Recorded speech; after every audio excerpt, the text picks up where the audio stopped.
Welcome to the Essentially You podcast. Dr. Jennifer Love, how are you doing today, girl?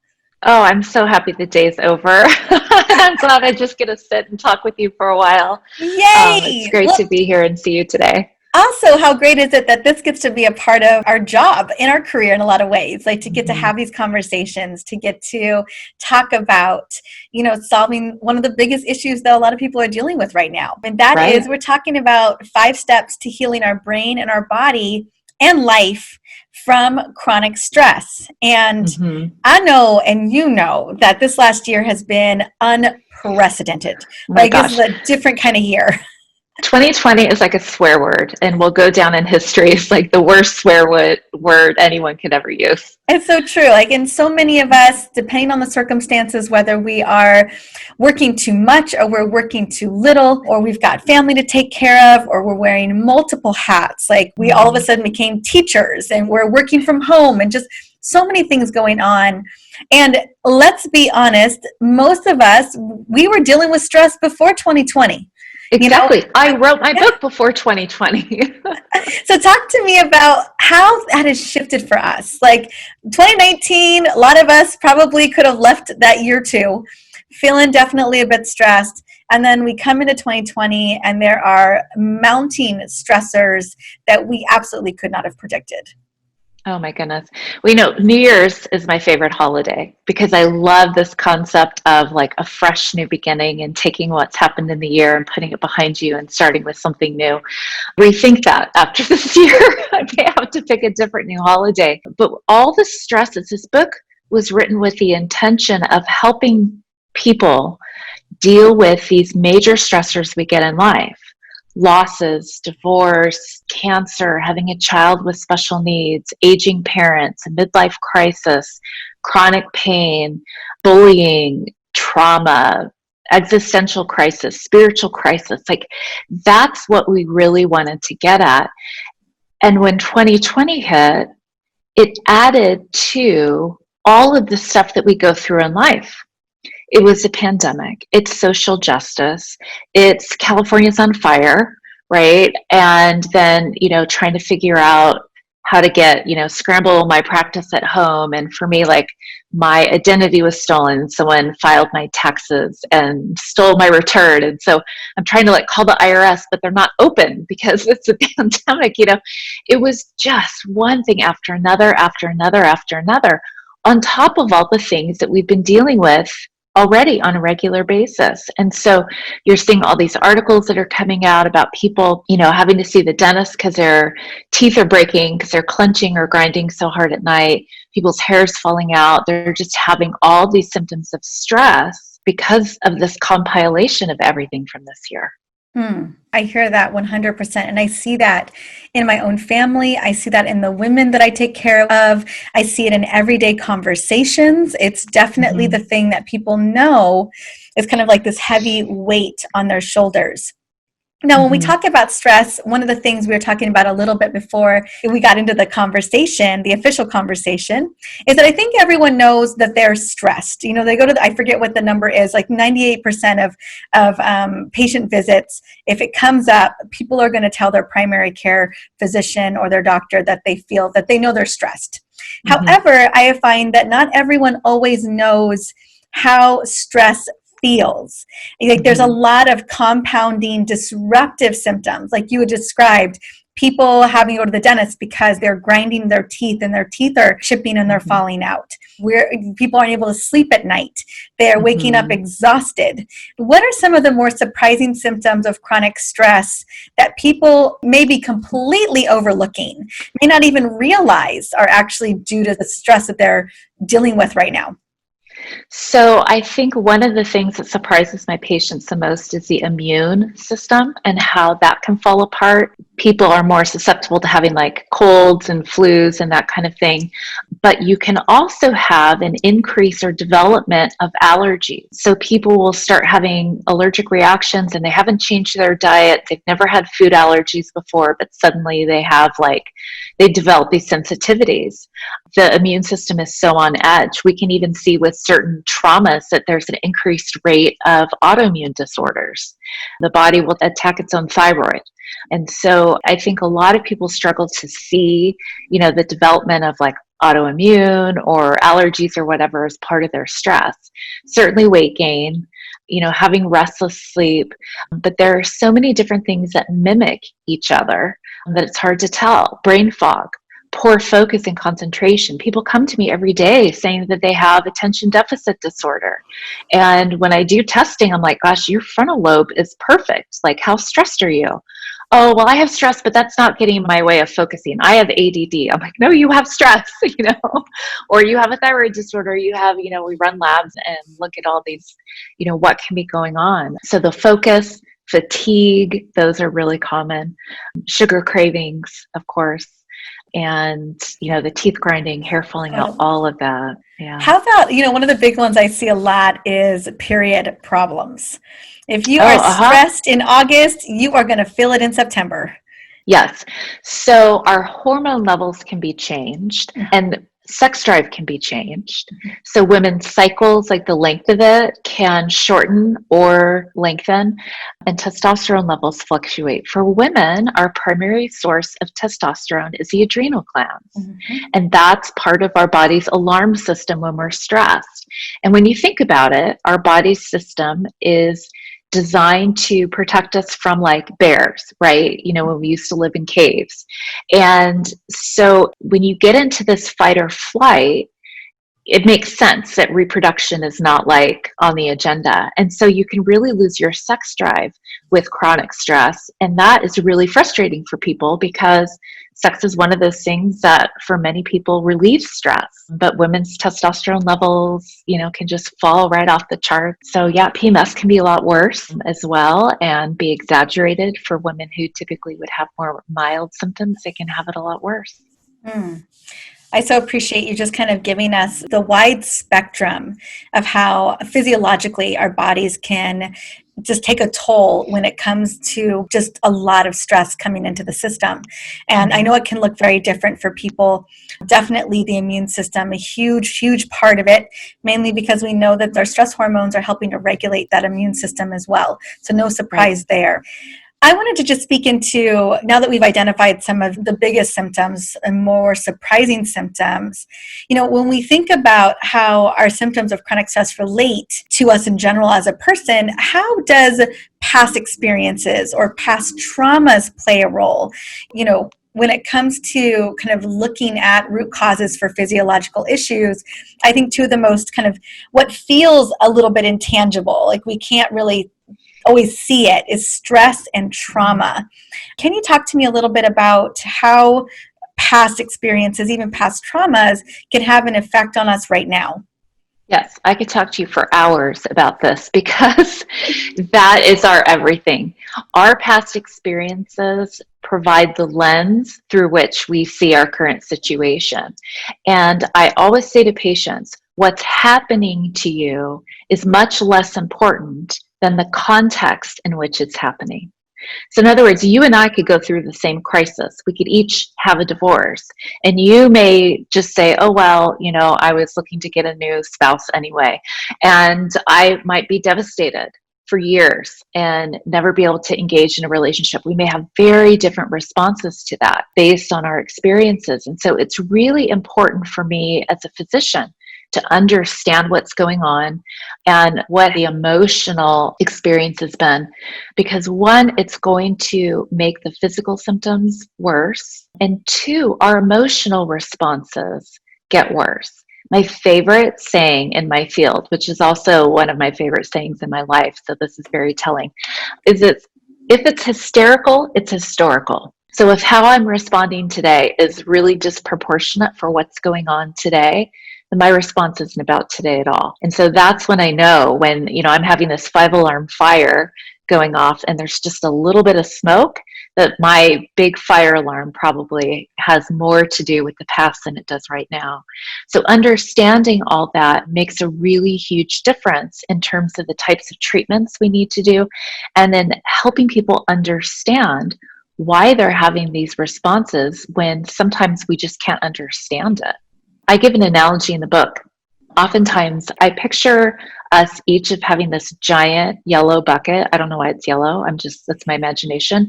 And this is like our stress bucket.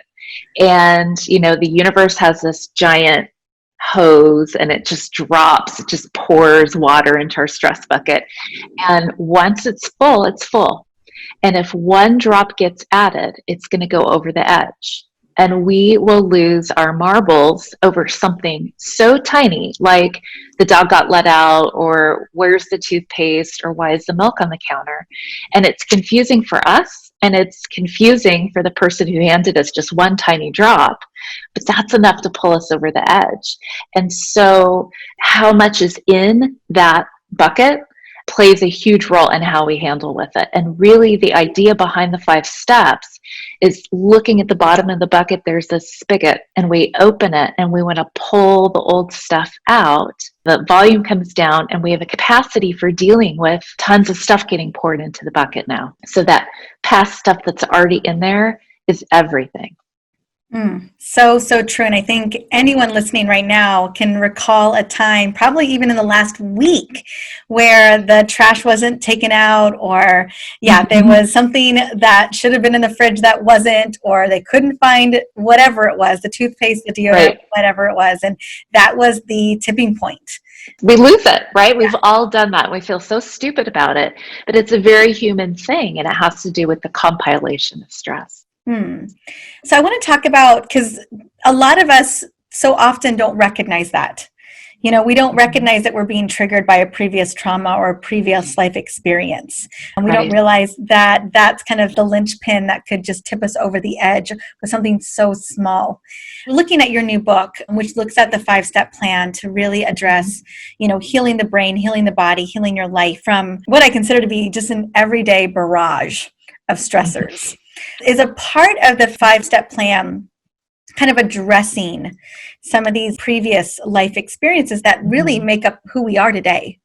Yeah, and that's part of the first step. My co-author and I, he's a clinical neuropsychologist. He lives in Norway, and really interesting guy, which is why I decided to co-author the book with him. He used to be a PGA member. He trained athletes and like ski jumpers. So he has all these cool stories.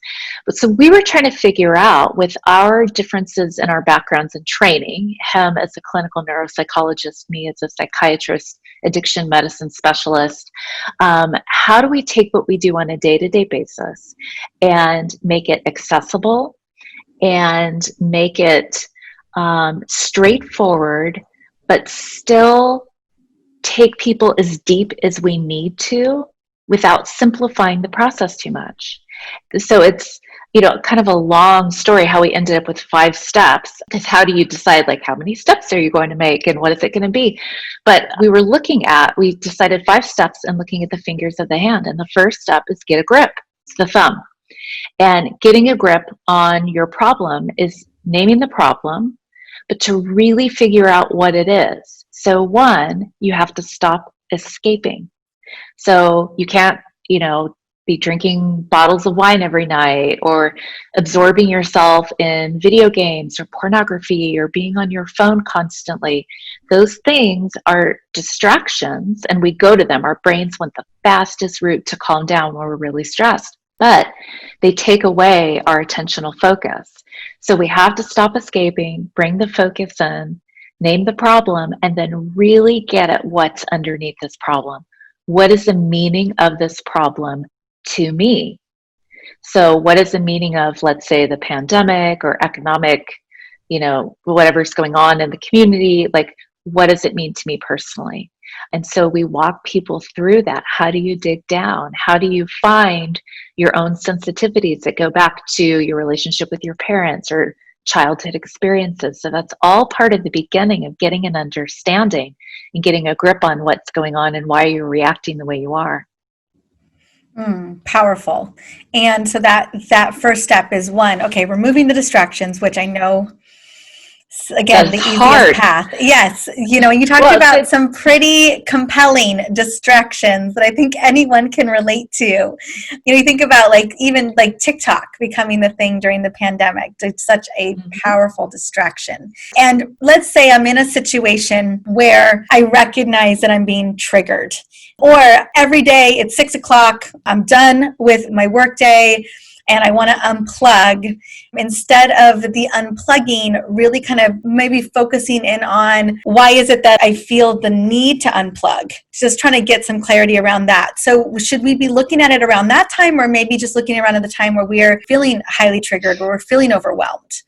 Yeah, when you're in that moment, it's probably not the best time. Like at the end of a long day, when you're staring at the bottle of wine going, I just want that glass of wine, that's probably not the time that you're going to sit down and like dig in and figure out everything that's going on. It's like, just So get me out of this in. mess, right? It's important to take a step back. And this is where my most ridiculous analogy I've ever come up with comes into play. And I just don't know how to replace it. But I have said the words, life is like snorkeling, many times. And this is so dumb, but just hear me out. When you're out snorkeling, you are just looking down and you've got all these fish and you're watching out for the sharks. There's all these shiny things and it's just mesmerizing. If you're in some tropical place, it's beautiful. But every once in a while, you have to look up because you may be in a current and you have to make sure you haven't drifted too far from where you started on land. You have to ground yourself. And in life, there are times we need to look up from what we're doing. We may need to kind of like paddle over to a new location, and then we can go back to snorkeling and the fun and watching life and participating. But it's those points of evaluation that are really essential throughout life. And I think that for a lot of people, I'm an addiction specialist. I've written a lot of articles on alcohol use in COVID, and alcohol became the national joke. It was the quarantini and people were doing Zoom cocktail hours and all the memes. And, if you're drinking one drink in each hand, you can't touch your face. And, just all of these funny things. But when a study came out showing they were polling people and who was consuming alcohol working from home during work hours, the numbers were staggering. 40% in California. 50% in some places like Pennsylvania and Virginia, even higher in Hawaii. Hawaii was 67% of people drinking during work hours while they're working. I mean, that's crazy. So I'm starting to say to some of my patients, okay, so, we're getting into, August, September, October, November. So we've been X number of months into this pandemic. Did you ever think you'd be a daily drinker for 6 or 7 months? And many of them are going, no, I never thought that. I never even considered that. I'm like, well, now we're at the point where we have to start looking at your hemoglobin level and your blood count. And are you starting to have changes in your bone marrow because of the alcohol? We'll see that before the liver. So we really, in the moment of the total stress, is not where you can stop and do the digging. And that's why we walk people through these steps on how you do that. Because when you have a chronic stress, you have to pick a time, right? That you're going to sit down and do this. For me, it's never going to be just at the end of the day. It'll be on a weekend for me when I have a little bit, fewer things tugging at me. But it needs to be done because otherwise you're in that snorkeling and you can be drifting and look up and be completely in a different area than where you want to be in your life. So perfectly and well said. More so just making sure that you're taking that time to kind of evaluate. What I was thinking about when you were saying that is, when you're in a situation where you're feeling triggered by somebody else and you notice that kind of feeling, that anger or whatever that may be, the recommendation is to kind of analyze where that's coming from. And I think I was thinking about that too, is like, oh, maybe there's that moment to kind of analyze of like, why am I feeling this way? But very different than just kind of an overarching, hey, I've noticed that I'm stressed, I'm going to spend this weekend and kind of just figure out what is going on with me. Okay, so that's step one. And I don't know if you have anything to add to that, but I'm excited to hear what step two is. Well, I can't go through all of them with you. My publisher won't let me because until the book comes out, right? That makes sense. Okay, well, what's the next step you'd love to share? For me, I think my favorite step, I feel like I perpetually live in step four. Step four is we go through the fingers, the ring finger, right? And Mhm. so the step is called pull back. And we walk people through getting a grip and then figuring out what they can do about their problem and then getting into the action. And we talk about motivation and how you actually get started with things. But then once you kind of start doing the things, there's this time for reflection, because what happens with these big stressors that we go through is sometimes we feel like we're different. We've lost part of ourselves. We've had to sacrifice part of ourselves. And years ago, when I went through a crisis, I went through a divorce and something happened. So within the first maybe 6 months, I had my high school reunion. And my immediate response was shame, right? Like, oh my gosh, I have to go back. I don't have my plus one. What are all the mean girls going to say? They're going to like laugh at me because I can't keep a husband or whatever it is. You know, you have all these stupid, like, self-negative thoughts that go through your head. But, I'm an overthinker. So that's what it does. So I just, put on my big girl panties and went to this reunion and ran into one of my girlfriends from kindergarten. And I didn't tell many people, like, I didn't tell anyone what I do for a living or anything, but I said, yeah, I'm going through this divorce.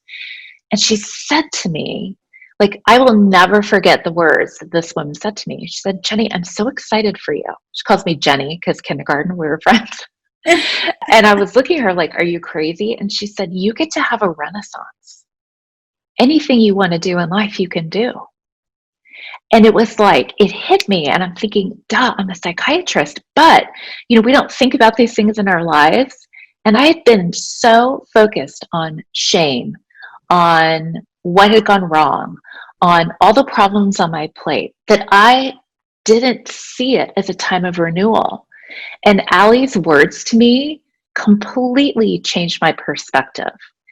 And really, that's the spirit behind the fourth step. It's this time of introspection where we've like gotten already the things we need to be doing. We're getting on top of that. We're giving, cancer the middle finger. We're doing the things we have to do.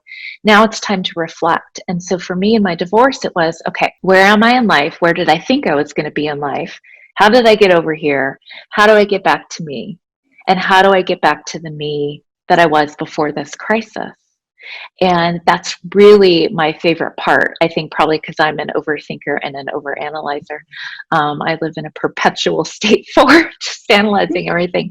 But it's helpful to focus on, what do I value in life? I value integrity. I value honesty. I value kindness. And really starting to take the focus from the crisis onto the things in life that you value and kind of reconnecting with those values. Mm. And that's important to do before we get to the fifth step, which I'll keep mysterious for now. I had a feeling.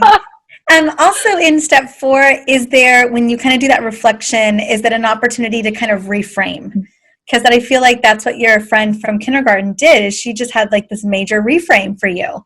How Yeah. yes, what you may have seen it as shame and I can't believe this is happening to me, she saw it as this epic opportunity. Yeah. She's like, girl, look at you with your new opportunity to really look at this. So I didn't know Yeah. in step four there was an opportunity as we reflect to kind of a reframe or a different perspective, kind of see it in a different light. Yes. Absolutely. And that also gets a little bit into the final step, because it's really about, even when these crises are chronic, right? I mean, this is a book about chronic stress, not like something that's going to end next week. These are things that drag on. The challenge is, how do you live your life in a way that you aren't dragged down? Mm, absolutely. Yeah. How can you thrive despite the crisis? And I'm curious that I speak to this a lot in this podcast and in my books as well, trying to find ways in which, like when you look at your day to day, I think about women in particular, we're looking at our day to day. We mapped it that morning. We mapped it the day before. We mapped it at like midnight. Before we were heading to bed, we mapped the next day out. And it is audacious. It is massive. Like, Yeah. the to-do list is not doable. But you know what? We're going to go after it and we're going to try. And it's that culmination of trying to tackle all these things every single day, really the list of impossibilities in a lot of ways, that we begin, that bucket of overwhelm begins to really spill over. Yeah. And so I don't know if you talk a little bit about lifestyle or self-care. I know for me, we talked about both being stressaholics. I hope that's okay. I can share that. But I'll definitely have my stressaholicness. And it was because I never had time for what I consider to be luxuries. I didn't have time to, like, when I got my nails done, there was no massage. I cut it out. I was like, I don't have time for the massage. I don't have time for you to put lotion on my legs. How can you get me out of here in 30 minutes? Those were the decisions that I was making all the time. You know, where people were making a moment out of it, I was like, I need you to be how can I get two of you on me? Because I need to get out of here. You know, and so I was always finagling how I could get things done faster, how I could get someone help me get it done faster, I can move to the next thing. And self-care was definitely a luxury that was never for me. I was too busy for it. And so ultimately, over a little over a decade of this, I crash and burn hard. And I have to majorly reframe, because a lot of what my belief is everything about me was predicated on my productivity. My worthiness was predicated on my productivity. And the idea of not being... You sound like a perfectionist. And, you know, it's so funny because then there are definitely areas where I am a perfectionist, but I am more about, let's check these boxes. Like, I am a Virgo too, but I'm better done than perfect. Is that I like a lot of things done. And so when I was finally recovering, I kept falling back into my patterns because I was still driven by this belief.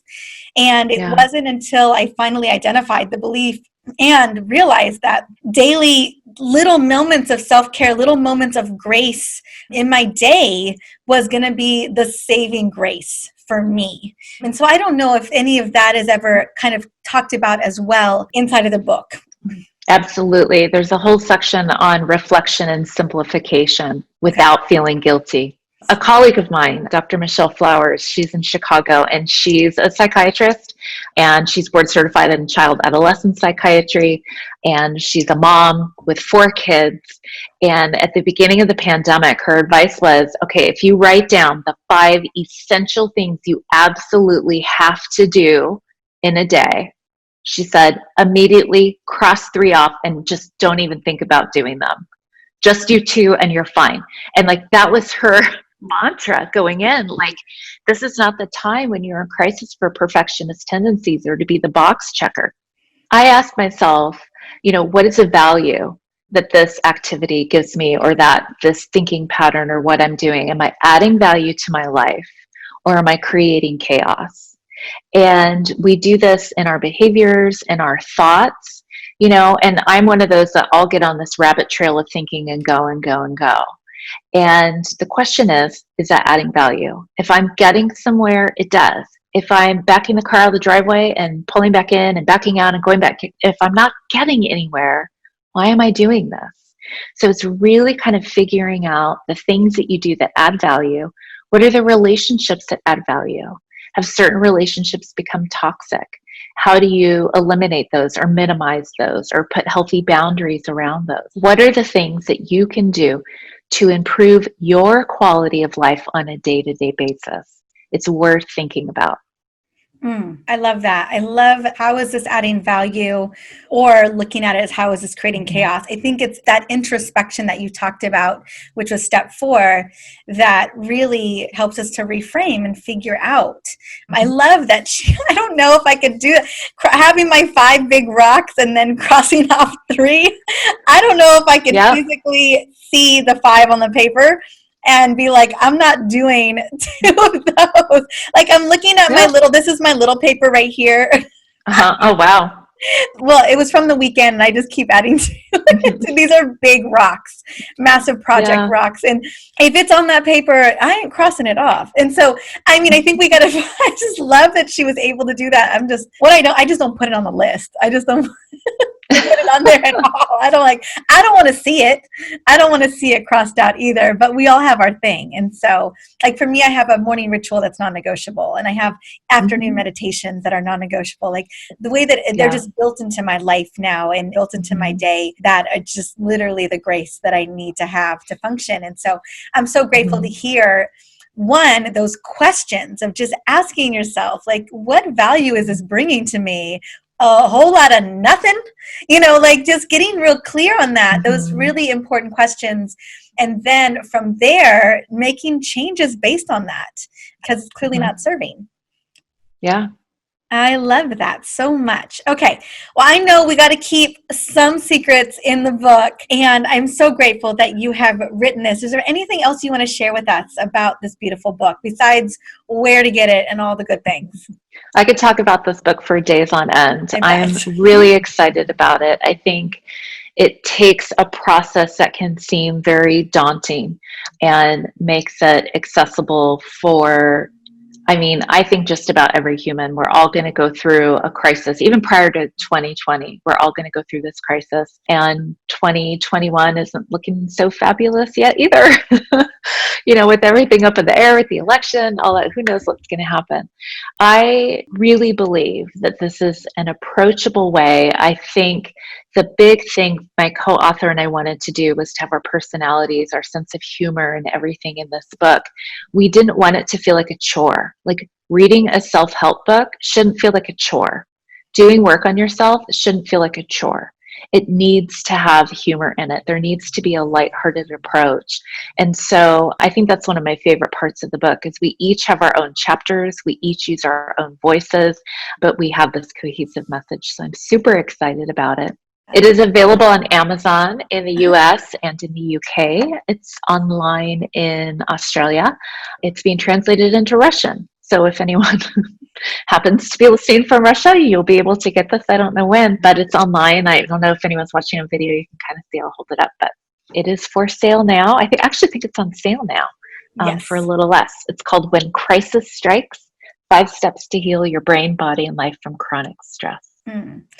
Well, I just want to say thank you so much, Dr. Jennifer Love, for coming on here, and also for so much intention and so much that poured into this book. And most importantly is that, people having a plan, literally, to overcome, like you said, crises are going to happen. They are. And with not having a plan to be able to get through them, so many of us are just navigating in that terrain. And so I love that you guys took so much thought, care, and effort into creating something that we could work through ourselves in the comfort of our own home. And that's why the books like this are so, so critical in the world, because not all of us can afford a therapist or a psychiatrist. Exactly. Exactly. And I think the way the book is set up, with kind of the chapter on the physical symptoms, and what to do about that, the 5 steps, and then we have a whole entire section where we demonstrate how people have used the 5 steps in all these various circumstances. And so people can see how people have gone through similar problems have used the steps. So it's not just about learning the steps, but when you're done, you have an experience of seeing how the steps can be applied to numerous different situations. So there really is a mastery in terms of this. I used it myself during COVID, and there's some really great coping strategies and distress tolerance techniques in there. So I hope you love it. I hope your listeners love it. I'll love to hear feedback from people when it comes out, and so I'm really excited. Thank you so much for having me. And congratulations. Thank you.